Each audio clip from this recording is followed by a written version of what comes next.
الخير.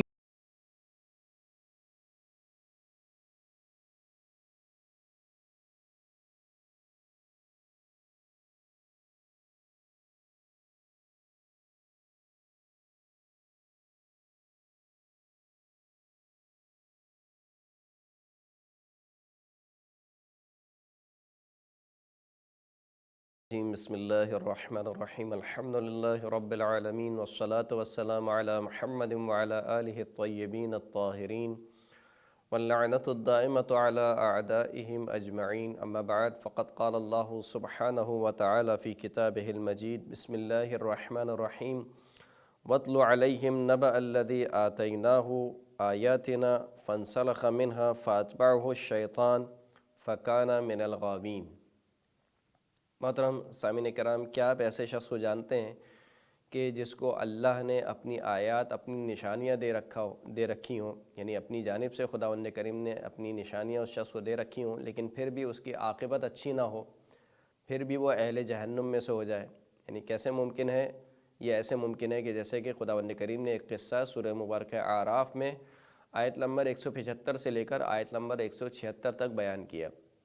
خداوند کریم فرماتا ہے کہ وَاتْلُ عَلَيْهِمْ نَبَأَ الَّذِي آتَيْنَاهُ آیَاتِنَا، ان لوگوں پر اس شخص کی خبر کو بیان کرو کہ جس کو ہم نے اپنی آیات دے رکھی تھیں۔ یہاں پر آیات سے مراد یا تو نشانیاں ہیں یا علم ہے جو خداوند کریم نے اپنی جانب سے ایک شخص کو دے رکھا تھا۔ یعنی کیا ایسا بھی ہو سکتا ہے کہ جس شخص کے پاس اللہ کی جانب سے آیات موجود ہوں، اللہ کی جانب سے علم موجود ہو، پھر بھی وہ گمراہ ہو جائے اور پھر بھی اس کی عاقبت جو ہے وہ خراب ہو جائے؟ یقیناً ہو سکتا ہے۔ کیسے ہو سکتا ہے؟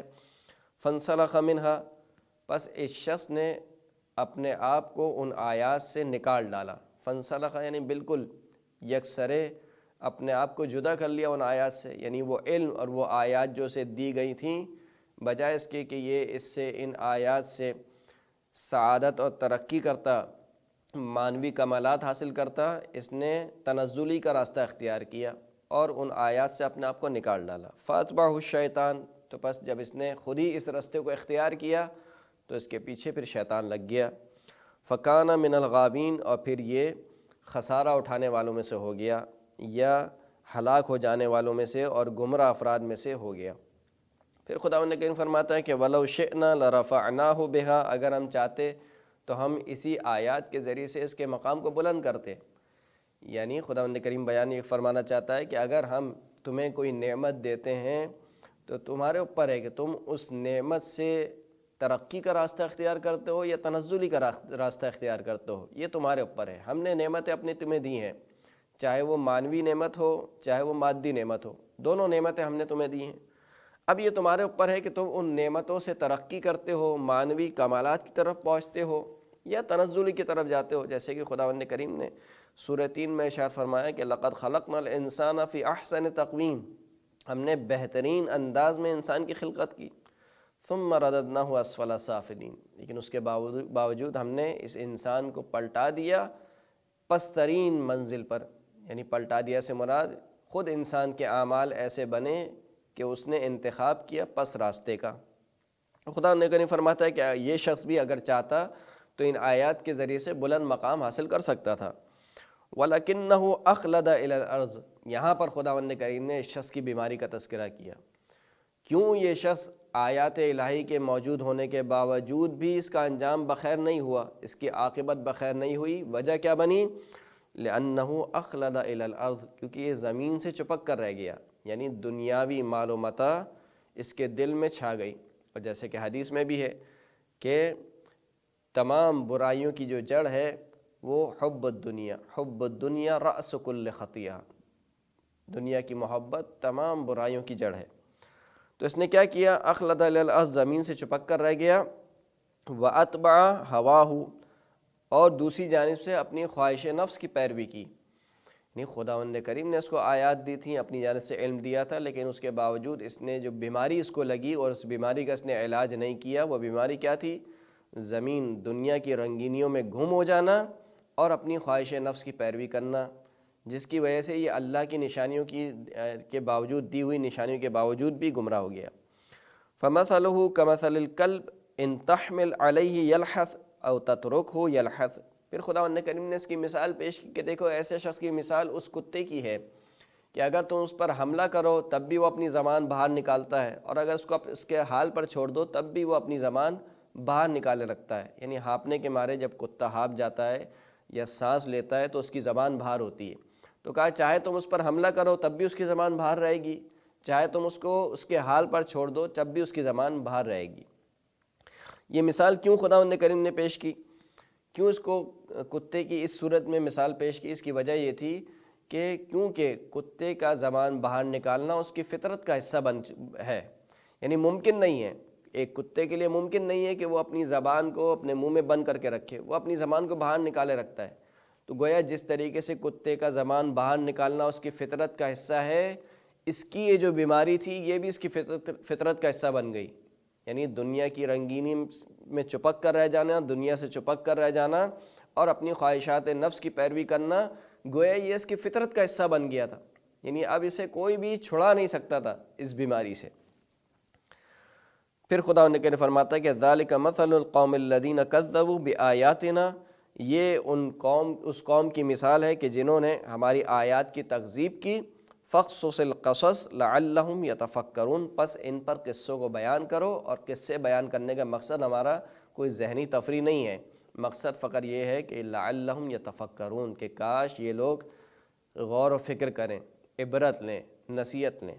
اب یہ شخص کون تھا؟ ظاہر سی بات ہے قرآن مجید میں اس کا نام بیان نہیں کیا۔ نام بیان نہ کرنے کی حکمت بھی یہی ہے کہ خدا کے نزدیک جو مہم ہے خداوند کریم نے اس چیز کو بیان کیا۔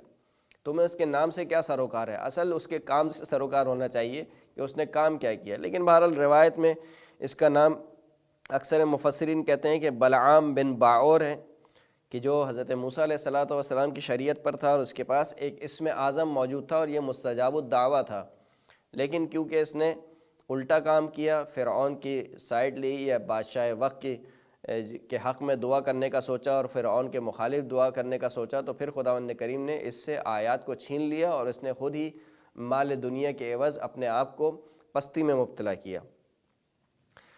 ایک قول کے مطابق کہ اس شخص سے مراد امیہ بن ابی صلت ثقفی ہے، جو کہ شاعر شخص تھا۔ اس نے آسمانی کتابوں کو پڑھ رکھا تھا اور اس کے پاس خداوند کریم کی جانب سے علم تھا کہ یقیناً آخری زمانے میں ایک رسول آنے والا ہے، اور یہ شخص یہ گمان کرتا تھا کہ وہ جو آخری زمانے میں رسول آئے گا وہ خود یہ شخص ہے۔ لیکن جب اس نے دیکھا کہ آخری زمانے میں سرکار ختمی مرتبہ حضرت محمد مصطفیٰ صلی اللہ علیہ وآلہ وسلم مبعوث ہوئے، تو اس نے رسول خدا سے حسد کیا، اور جب یہ جنگ بدر کے جو قتیل تھے، جو کفار قتل ہوئے پڑے ہوئے تھے، جب ان کے لاشوں پر سے گزرا تو کہا کہ انہیں کس نے قتل کیا؟ تو کہا کہ ان کو محمد صلی اللہ علیہ وآلہ وسلم نے قتل کیا۔ تو پھر اس نے ایک جملہ کہا کہ اگر محمد نبی ہوتے تو کبھی بھی اپنے اقربا کو اس طریقے سے قتل نہ کرتے۔ ایک قول کے مطابق اس شخص سے مراد ابو عامر بن نعمان ہے، ابو عامر بن نعمان کہ جس نے اپنے آپ کو نبی کہا، جس کو نبی نے فاسق کہہ کر مخاطب کیا۔ اس شخص کا قصہ یہ ہے کہ یہ رسول خدا کی خدمت میں حاضر ہوا، اس نے کہا کہ ما ھذا الذی جئت بہ، تم یہ کیا چیز لے کر آئے ہو؟ رسول خدا نے فرمایا کہ میں حضرت ابراہیم کا دین حنیف، جو بغیر انحراف والا دین ہے، وہ دین لے کر آیا ہوں۔ تو اس شخص نے کہا کہ فانا علیہا، میں دین ابراہیم پر ہوں۔ تو رسول خدا نے فرمایا کہ لست علیہا، تم دین ابراہیمی پر نہیں ہو، لکنک ادخلت فیہا ما لیس منہا، تم نے دین ابراہیم میں وہ چیزیں داخل کی ہیں جو دین ابراہیم کا حصہ نہیں تھیں۔ اس پر یہ شخص جو کہ ابو عامر ہے، وہ رسول خدا کی شان میں اس نے گستاخی کی اور کہنے لگا کہ امات اللہ الکاذب منا طریدا وحیدا، جو ہم دونوں میں سے جھوٹا ہے خداوند کریم ایسے شخص کو اس حال میں موت دے کہ وہ تنہا ہو۔ پھر کہتے ہیں کہ یہ شام کی طرف نکلا، اس نے منافقین کو اکسایا اور کہا کہ تم صلاح جو ہے وہ اپنے اسلحوں کا آمادہ کر لو، اور پھر قیصر کی طرف آیا اور کہا کہ تم جو ہے وہ لشکر کو آمادہ کرو تاکہ جو نبی رسول خدا صلی اللہ علیہ وآلہ وسلم مدینے میں پائے جاتے ہیں ان کے مقابل میں جنگ کرو۔ لیکن یہ شخص جو ہے وہ شام کی طرف جب گیا تو مات بالشام طریدا وحیدا، تو شام میں بالکل تنہا مر گیا۔ ایک قول کے مطابق اس سے مراد منافق ہیں اہل کتاب کے، اور ایک قول کے مطابق یہ خالی ایک مثال ہے جس کو خداوند کریم نے لوگوں کے لیے پیش کیا۔ لیکن بہرحال جیسے کہ ہم نے عرض کیا کہ قرآن قصے حقیقت پر مبنی ہیں، اور یقیناً کوئی ایک ایسا شخص ہوگا کہ جس کو اللہ نے اپنی آیات دیں اور اس نے ان آیات کا انکار کرتے ہوئے بجائے اس کے کہ ترقی کے راستے پر چلتا تنزلی کے راستے پر چل پڑا۔ وآخر الدعوانا ان الحمد للہ رب العالمین۔ رمضان تجلى وابتسما